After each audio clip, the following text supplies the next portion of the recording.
spouse at first. And watching his parents, speak to each other was just how we communicated. And that was hard because one, we weren't listening to each other.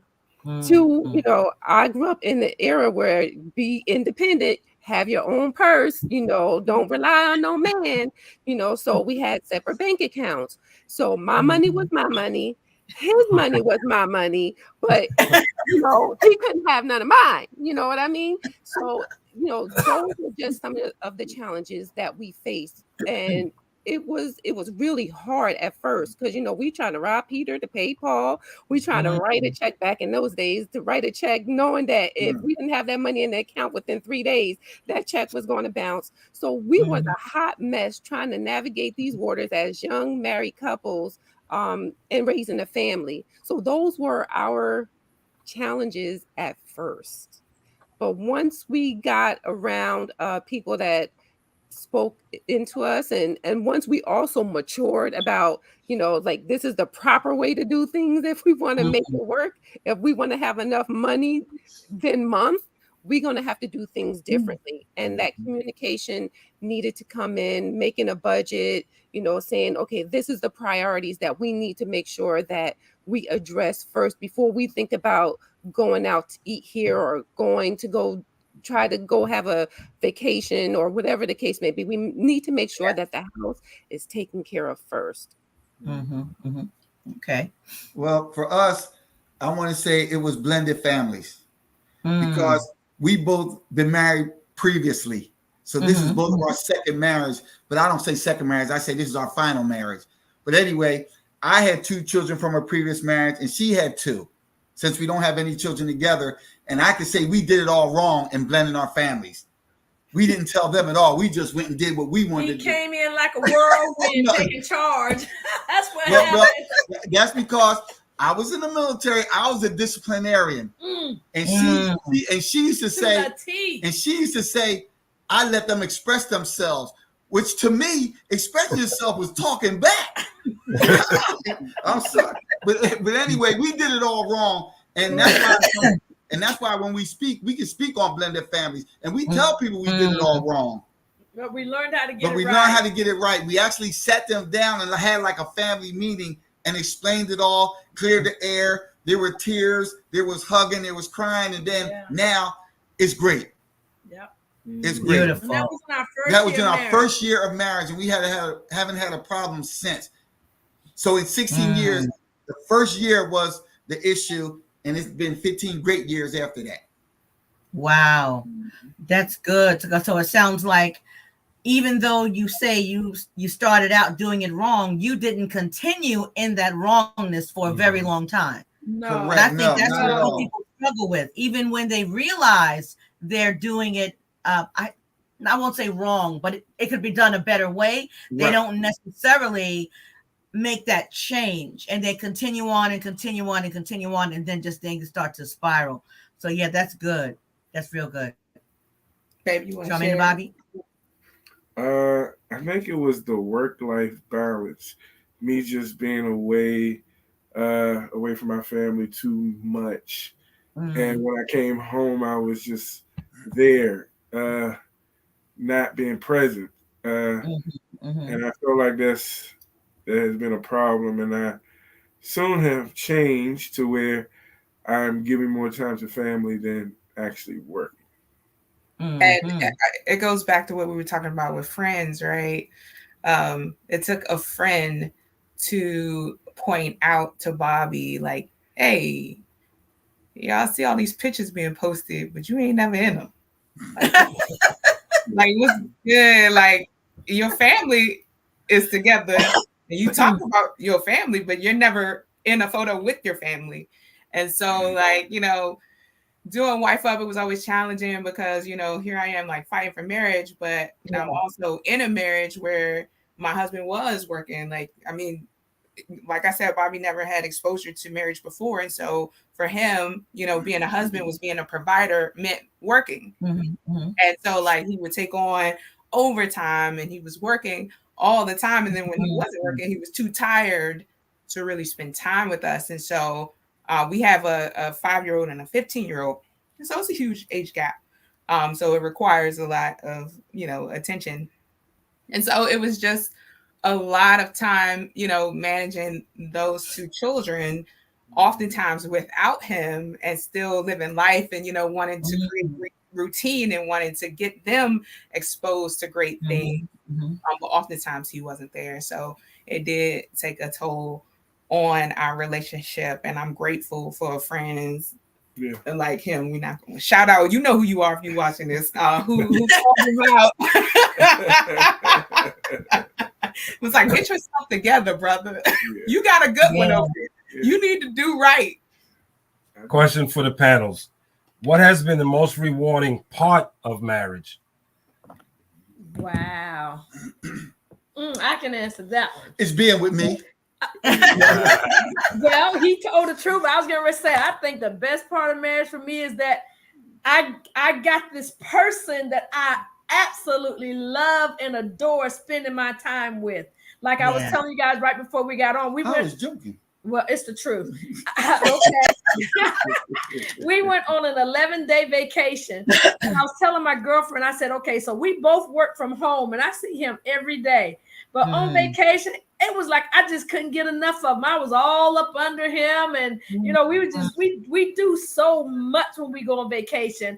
And we got the same energy. Like James and I, we realized we are a lot alike in a lot of ways, but we're definitely a lot not alike in many ways too. But we go in the store, we're looking for something, we go in there, we look for that thing, and we're both ready to get up out of there. We'll go experience something, we'll experience it, and we're like, okay, we don't need to ever go back there again. We're like always on the same page, y'all. I was telling we did a Zoom. So we just celebrated our sweet 16th anniversary on Friday, September 8th. And we did a Zoom virtual anniversary. Pardon me? Thank you. Thank you. Happy anniversary, sweet 16. Thank you so much. And so we did a Zoom celebration last night, and my mom was on, and she said all these nice, great things about us. I said, y'all, let me just tell y'all, my mama used to tell me, you act like you can't pee without James. And so my mother said, well, you've gotten better. So Charmaine, you know who the stalker is now, right? But no, like we go grocery shopping together. We go to Lowe's together. We work in the yard together. If I cook, he does the dishes. When I clean the house, he vacuums. When we fold laundry together, we like the same TV shows. We have a lot in common, and we just enjoy helping one another. Like James used to say, we try to outdo one another. We really don't consciously, but unconsciously, we're always helping one another. We're partners in every way. Wow, that's beautiful. That is beautiful. I was gonna keep mine simple and I mean, because we married, we for real, and we're believers, but I mean, the truth is, like, I got a booty call on demand. Like, oh, that's right. I got the camera right now, and I can get my booty call on demand right here. And so I think that's probably the most rewarding part of the marriage. Is like, I hear my single friends, and they're like, "Oh, I'm so lonely. I'm just waiting for the one that God has called for me, and I'm trying to hold out. I'm trying to be abstinent." I'm like, "Oh, I don't know what you're talking about. I got mine right here." I love it. That's the most rewarding. I feel you on that one, girl. Well, congratulations. Happy anniversary. I think for me, oh,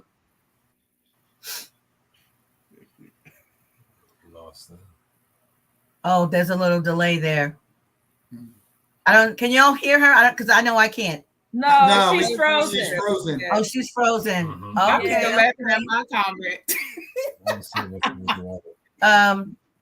On Yeah. demand. Oh, I like that, Levon. I like Come that. on, come on. If you're married and you believe that, say type amen in the comments. Give me some high fives. Give me some claps.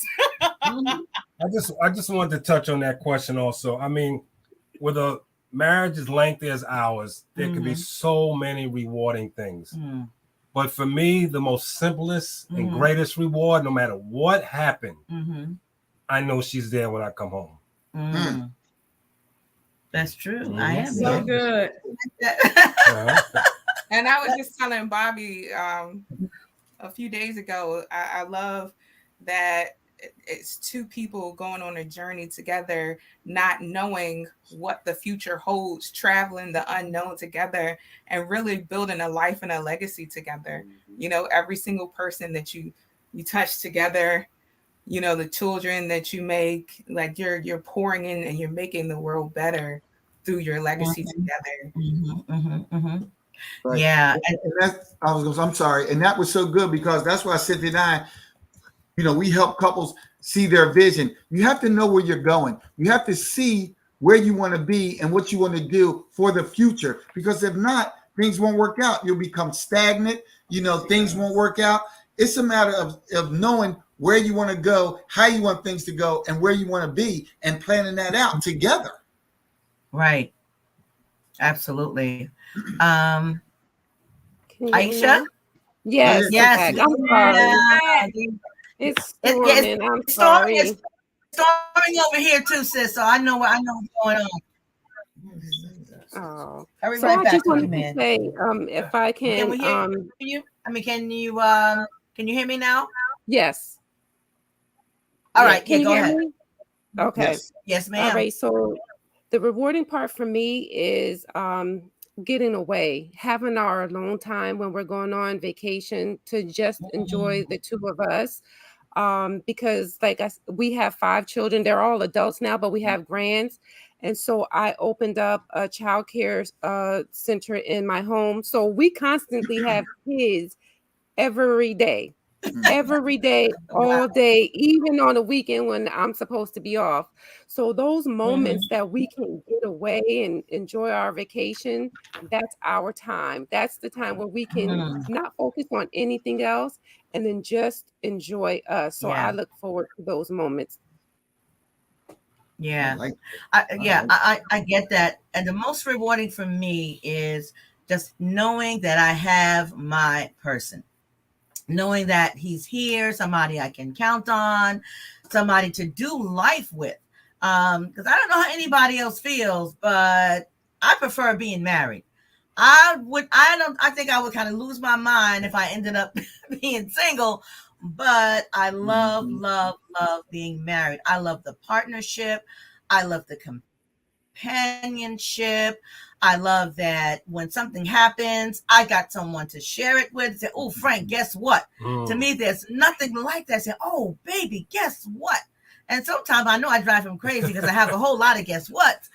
But to me, that is really, really rewarding. So Candace said something. Let me see what Candace said over here.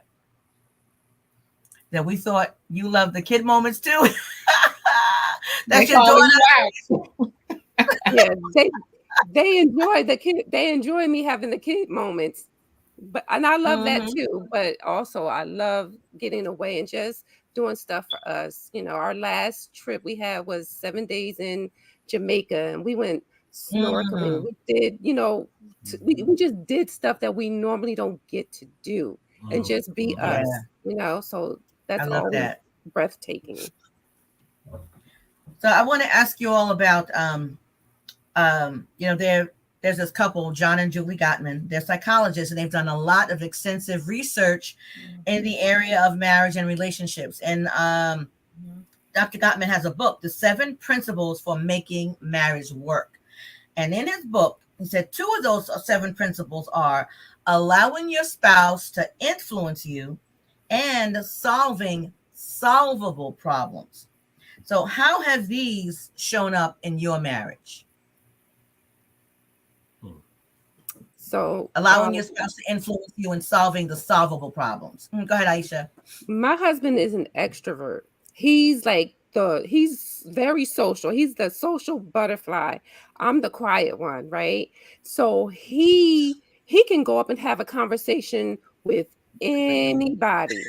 And it comes so natural. It's so easy for him to do. For me, I have to work up the nerve. I have to watch the room. I have to build up all this stuff. Just, you know, but learning, being around him and seeing him just do it with such ease and just, you know, make friends and connections that way. I've learned to allow that to soften me, if you will. because that I was so tight, so rigid. Like I just got to watch everybody to make sure, you know, we're in the right space. And he just enjoys the moment. You know, he really does just enjoys the moment. So that influenced me to relax, just have fun. You know, it doesn't hurt to say hi, how you doing? Because you know, the conversation can just be so organic and it could just flow. So that influences me, you know, just his outgoing nature. That really helps me. And solvable things, he is the provider. Like he works really, really, really hard. And he's working now. Like he will work double shifts every day just to make sure that he can provide for the house. And so if I almost don't want to come to him sometimes, because sometimes I'm like, you need to stop, you need to take a break, you need to rest. But when I do that to him, sometimes, not all the times, it takes him out of his element because he likes to provide for his family. So those are the things that he like to do to, you know, solve problems that we may have in our household. So trying to have a balance of understanding, you know, his nature to work, but also bring him back in and say, okay, mellow out. You need a rest. You need a break. You need to put your feet up. Things are going to be all right. Yeah, it's funny you should mention the difference between you and your husband, because we are exactly the same. I will talk to a tree and a tree won't even talk back. I'll talk to anybody, anywhere, anytime, whatever. Frank, on the other hand, not so much. The same thing. I gotta watch the room, make sure I'm sitting in the right spot, hear the conversations. Now I will say, and like I said, that influence from always being around Val. Let's go out. Let's go out with these people. I don't know them. I don't know what I'm gonna talk about. First thing come out my mouth. What I'm gonna talk about. The last time when we were at the wedding, and maybe one time before that, it's like I said, the conversation just flowed. Can be organic, right? And then I feel like I'm included. I used to always have the problem where, because most of the people might have known each other and I didn't, right away I felt excluded. So I'm just gonna sit up there and, you know, just post up look at her like I'm ready to go. But again, her natural influence of always talking and people and stuff like that. Frank, just first of all, smile, Frank. You know, and everything will work. And it's gotten better. I'm still a little rigid in my way, but you know, don't look so much like an FBI agent. Yeah, so everywhere we go. I know that's a correction. Everywhere we go, everyone always asks him, "Are you a cop? Are you a police officer?" Yeah, no, he's not. Corrections officer, yeah, but police officer, no. So what about what about you, the Greens? Bobby will be right back, but I think it's important to differentiate influence versus attack. And I think in relationships, oftentimes, you know, we try to be an influence, we try to be a helpmate, right, to our spouses. But the other spouse may view it as an attack. And so then it's a guard that's put up, right? They're not trying to be influenced because they feel like it's competition or feel like you're attacking who I am. And I think that once you remove that, when you remove whatever you may have some type of subjective feeling towards, whether it's trauma, whether it's just like, this is how I've always done it, I'm not open to doing anything new, and you really open your mind to trying new things, because if you're really trusting your spouse, right, you trust that your spouse wants what's best for you and believes that you can do it if you just let your guard down and allow them to be an influence where they're strong at, and you work together. Then that's when you really grow and you see magic happen. Wow, that's good. It's good. Influence versus attack. I love it. I like that, because Charmaine, that's Cynthia and I, we just took that attack completely out, because we always say your spouse should be your biggest cheerleader.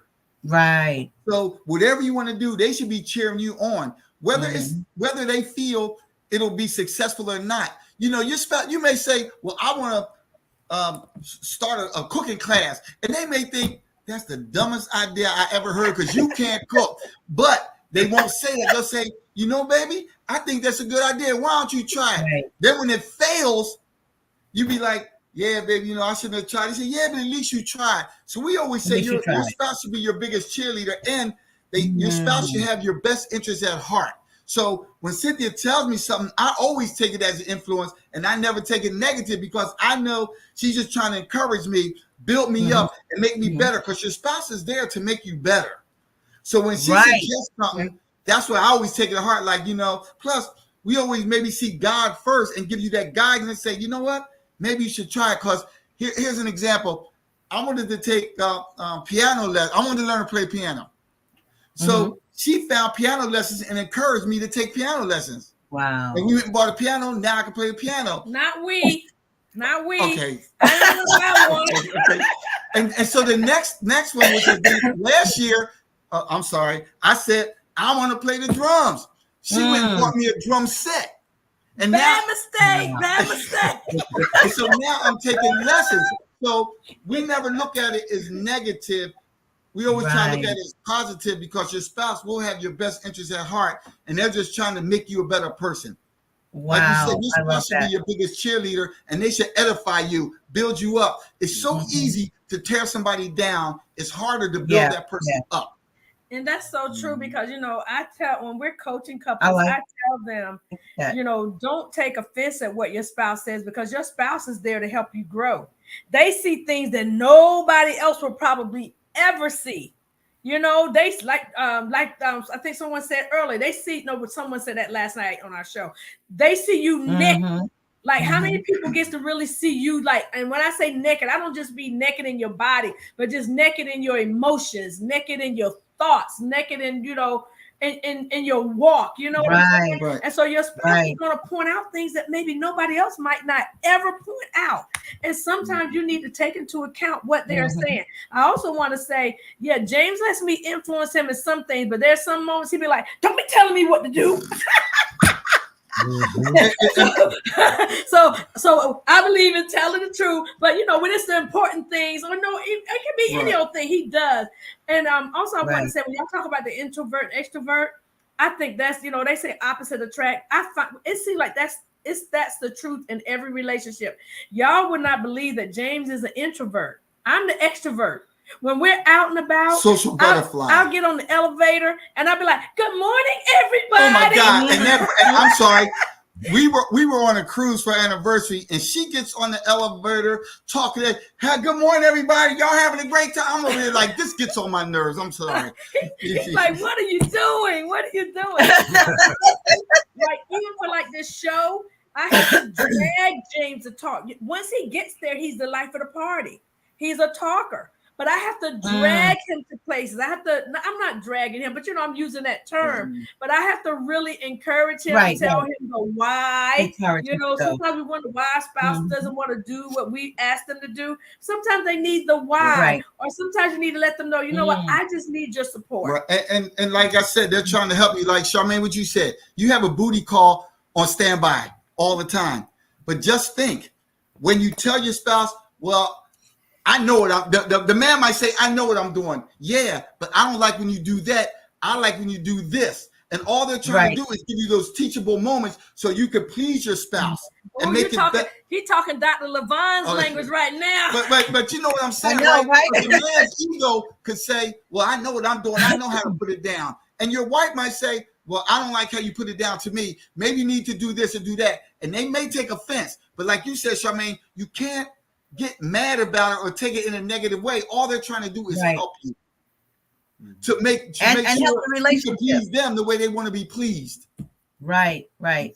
And not just help the relationship overall, and help you both have a more enjoyable sexual experience. Right. I'm sorry I went there on the sex part, but we all grown. We were just trying to get a point across about influencing and don't take it in a negative way.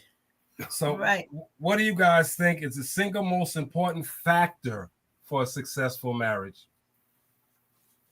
Communication. I think finding out what works for you in your marriage. Of course, everybody's going to say communication, but I always tell people there is no cookie cutter formula for marriage. You have to find what works for you and your spouse. Some couples like to go, travel, do lots of things. Some of them love staying home and relaxing, you know, and taking it easy. So you have to find what works for your marriage, and don't envy what other people are doing, you know, because you want your spouse to do or your spouse to do that. You have to talk about it. That's why we tell couples, get a vision for your marriage. What is it that you're supposed to be doing together in this earth? Why did God put the two of you together? What's your purpose? And then set goals to achieve the things that you want to do in life. For me, that's the key. Right. And that takes communication. And that's so true, because if you look at it that way, what works for you, how do you get to that point? You know, and everybody will say communication. It does take communication, but you have to come into agreement. And sometimes you have to make a sacrifice, because it's not only going to be about you. It's about the two of you now. Once you get married, now you're a team. Now the two of you become one. And I always say sacrifice leads to success. So in order to have a successful relationship, sometimes you're going to have to make a sacrifice. Sometimes you're going to have to do the things that she wants to do. And sometimes she's going to have to do the things that maybe you want to do. You know, that's like Cynthia said, there's no cookie cutter way, but you have to find out what works and come into agreement. Like we always say, you know, when you come into agreement, that's where God commands the blessing. Your marriage is going to be blessed, but you have to agree. You have to come agree. Can two walk together unless they agree? It's a matter of coming into agreement to make things work for the future. I like to make it as simple as this, and it's summarizing what you just shared, because we all kind of share the same sentiment that communication is important, right? If I desire a successful marriage, I may come into my relationship saying that I want to be the best spouse that I can be. But that is different than saying I want to be the best spouse that Bobby needs. That's good. Right? Because you have your expectation of what a good wife or a good husband is, but it could be completely different from what your spouse needs. Absolutely. And so I would be Bobby's best spouse, right? But if the tables were flipped and we exchanged marriages, then I could be a complete mess for one of y'all. You know what I'm saying? And so like it is, like you said, it's looking at your relationship.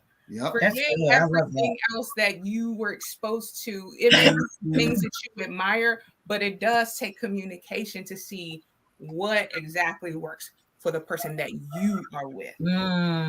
So good. I love that, because I do hear that a lot. Oh, I want to be the best husband I can be, the best spouse, the best wife I can be.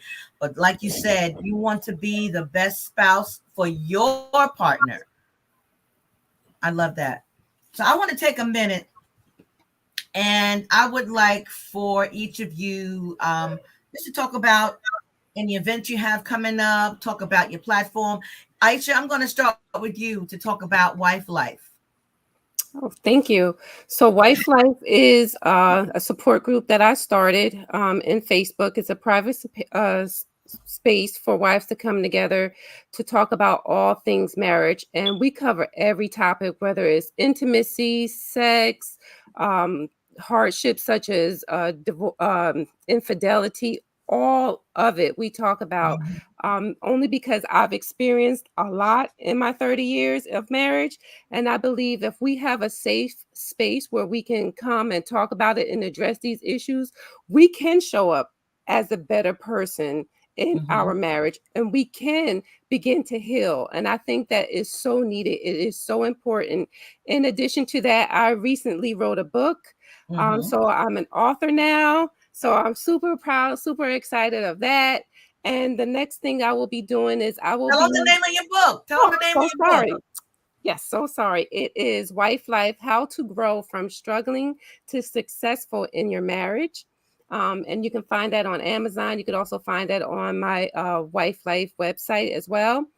And the next thing I will be doing is I will be a breakout speaker at a conference called Roadmap to Destiny in Orlando, Florida. Fantastic. So, Charmaine, I'm tell up us next. about Wife Up. So we have a support group, as I shared in the bio, if you joined us in the beginning, that like immediately, almost after saying I do, we had some issues in our marriage. And so I always believe in making the world better than I found it. And so I created what I needed at that time. And so Wife Up is a network where women can come together and support one another in their marriage. And so you just put it down there on Instagram. You can find us at wife.up. We're on Facebook. You can find us, just look up Wife Up. We have a private support group, which is also a safe space.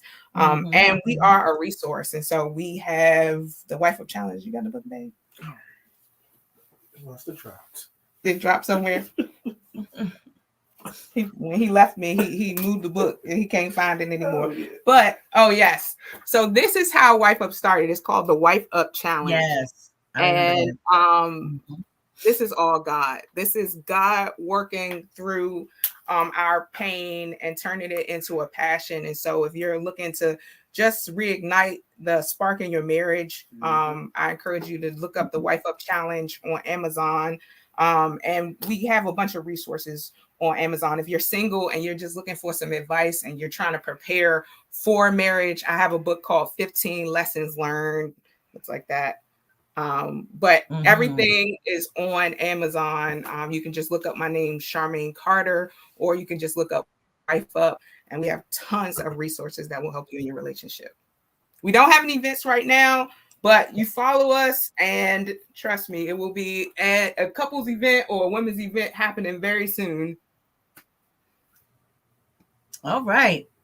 The Greens. Well, we have quite a few things going on right now. I wanted to share, we have 3 books that we've written. So one of them is 40-Day Journey to the Marriage of Your Dreams. This is actually what James and I did the 40 days leading up to our marriage. And about 8 years later, God told us to put it in a book. And so the book, last year we did this book, Couples Determined to Make Marriage Great. So this conversation that we're having today reminds me so much of why we wrote that book. So that is a book with 16 couples sharing their story, their why, things they went through in marriage and how they came out on the other side. And we're actually have started the process of doing book number 2 to get 15 more couples to share their story. And so if anyone is interested in that, please just reach out to us and let us know, because that book really can help people in their relationship, because when you see somebody else is either going through or has gone through something that you're going through and they came through it, it can be encouragement, it can be inspiration, and they can reach out to every single couple in that book because their information is in there.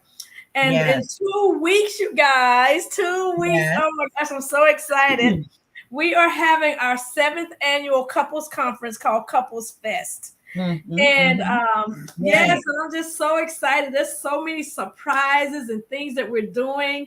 I got a call from BJ's today, y'all. Like, sponsors don't usually call you up on a Sunday. BJ's called me up today and said, you know what? We want to support your event this year. And so we're giving you a visit to come buy some things to help you at your event. And I was like, oh my gosh. And I just had a conversation with the lady in BJ's. James and I were in there shopping. And she's like, do you have a flyer? And I gave her my flyer. So I'm just excited. We got a lot of surprises, a lot of things that's going to be happening this year. And so anybody who's interested is couplesfestexpo.com, couplesfestexpo.com, or you can go over to Eventbrite and on our Facebook pages and just find all types of information out there about the upcoming event. And then last but not least, we like to give away prizes. Yes. So Valerie just put on the screen. We have a kissing list, y'all. I love this kissing list. Did y'all know that? I love it. I got it right here. Oh, so y'all, did y'all know there's 17 different ways that you can kiss? Like I found 17 different ways. So if you download this list, you'll see all the 17 ways, and you will have so much fun with your boo thing trying out all the different kisses. Yes. So let me just talk about a couple, because there were a couple. Okay, Cookie Man, you want to go see the Giants, right? Well, go ahead. Don't give me a couple more minutes. Okay.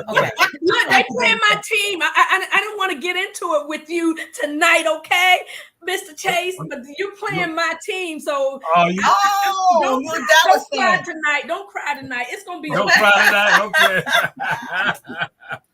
So listen, one of them is Kiss of an Angel. And it says a gesture of sincere love. It's when you kiss someone on the eyelid just below the brow. It's seductive, but at the same time saying, I really love you. The single lip kiss, a single lip kiss, an erogenous kiss. This kiss is when you suck one of your partner's lips between yours. You could take turns, but you gotta be careful. Oh, but this is my favorite. It's my favorite. So some good ones, y'all. Listen, the Spider-Man kiss. I knew it. The Spider-Man kiss. I love it. You gotta A hang sexy from a kiss. tree to do it. This kiss actually came right from the Spider-Man movie. It's the scene where Spider-Man kissed a woman while he was upside down and she was right side up. You can do this kiss while laying horizontal in bed or on the couch. I love it. Those are just a few examples. I encourage you. If you missed any of the links or anything, just reach out to me. I can share them with you. And hopefully you took a screenshot of all the different links. So in closing, I just want to ask. So what advice or encouragement would each of you give for either a married couple or those who are considering marriage? Y'all know what? I'm like Charmaine. I like to keep it simple. Come together, talk about it. What do you want in your marriage and what do you not want in your marriage? And come to it into agreement on some things that you can change or some things that you can do so that you can set up your marriage the way you want it to be. That's going to help you be successful, help you stay in love, help you be on one accord, and so that you're both getting what you need, what you want out of the relationship. It's not, like James said, it's not hard. I agree. I would say forgive each other often. Yes. Because we're not perfect. That's right. So forgive each other often. Give each other some grace. Be gentle. Be kind to one another, because we extend that to people outside of our marriage, but we have to do that more intentional within our marriage. Put each other first. Prioritize each other first. I love that. And I would say, I would definitely say just pay attention to the other person. You need to listen to them and sit and listen instead of talking. Stop trying to talk so much and listen. You hear that conviction in his yes. At the end of the day, when everything goes down, it's important for you to sometimes remove the title of spouse, remove the title of husband, remove the title of wife, and remember that you married your friend. And the same grace, the same love, unconditional love that you would give one of your closest friends, apply that to the person you married, because sometimes, depending on what happens, it can be some expectations, and you can hold that title or that status of spouse over the top of your mind, and you can judge them, and they will feel that judgment that you give. But if you remove all that and you remind yourself, you got to check yourself sometimes and say, no, this is my friend. At the end of the day, you're my friend. And what would I do for my dearest friend? I think that will always bring you back and kind of, keep you in a place that's kind of level-headed. That's good. That's good. What would you add to that, babe? Let him watch his football game. Right, but no, don't be afraid to open up, expose yourself. Because a lot of times I was afraid of saying what I was feeling, anticipating a response. I had to let that go. Right. Yeah. Like you said, Val is my wife, Val is my friend.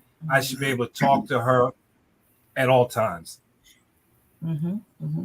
And I would say always remain teachable and willing to grow, because as time goes by, especially if you intend to be together for a long time, you are not going to be the same person that you were when you got married, Right. 5 years later or 10 years later or 20 years later, because with growth, you inevitably are going to have some changes in your life.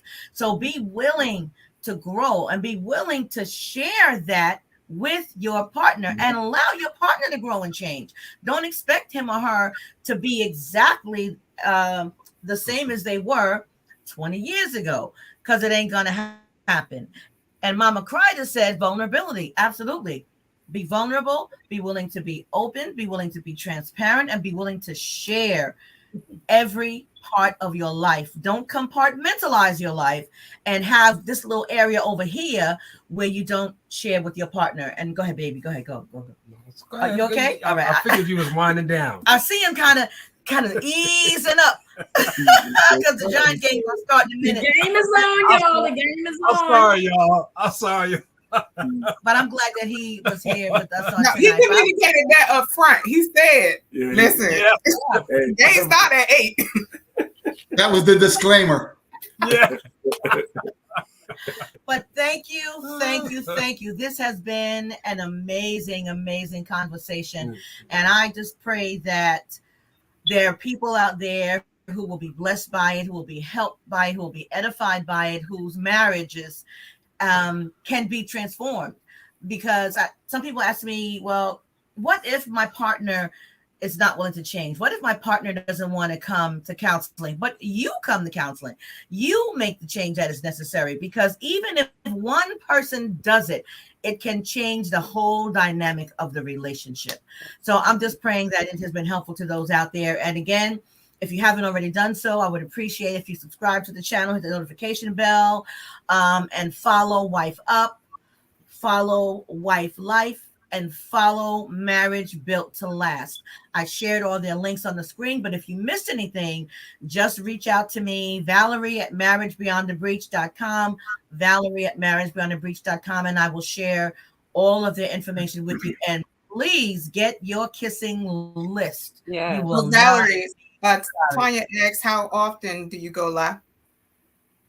Well, typically every Sunday, but there are some Sundays that we don't. If I take off a couple of Sundays, like last Sunday and the Sunday before, we didn't because, we were away. But typically every Sunday at 7 p.m. we're live here on StreamYard. So just click the notification bell and you will be informed about when we have upcoming broadcasts. Next week, our topic is love really blind? Is love really blind? So I pray that you will tune in. And again, thank you all so much. I love you, and I'll see you next time. Love you too. All Thank right. you. Night. Take care, everybody. So great seeing all of Take you guys. care. Hey, take care. See y'all later.